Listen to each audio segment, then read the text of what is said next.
BJP ಸರ್ಕಾರ ಗುಂಡಿ ಮುಚ್ಚಿಬಿಟ್ಟಿದ್ದಾರೆ. ನಾವು ಮುಚ್ಚೋ ಪ್ರಮೇಯನೇ ಬರ್ತಾ ಇಲ್ಲ ಸ್ವಾಮಿ.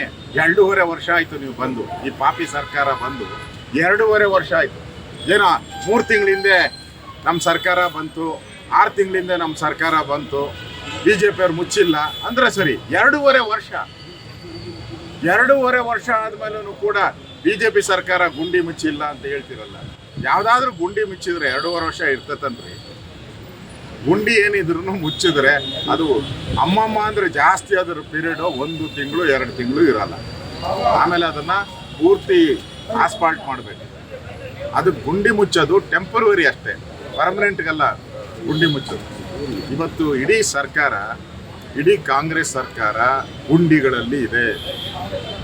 ಇಡೀ ಕಾಂಗ್ರೆಸ್ ಸರ್ಕಾರ ರಸ್ತೆಗಳ ಗುಂಡಿಯಲ್ಲಿ ಮುಳುಗೋಗ್ಬಿಟ್ಟಿದೆ. ಇಂಥ ಸರ್ಕಾರ, ಕೆಟ್ಟ ಸರ್ಕಾರ ಕರ್ನಾಟಕದ ಇತಿಹಾಸದಲ್ಲಿ ಇಷ್ಟೊಂದು ಗುಂಡಿಗಳ ಬಿದ್ದು ಹಾಳಾಗಿರುವಂಥ ರಸ್ತೆಗಳು ಯಾವತ್ತೂ ಯಾವುದೇ ಸರ್ಕಾರದಲ್ಲೂ ಇರಲಿಲ್ಲ.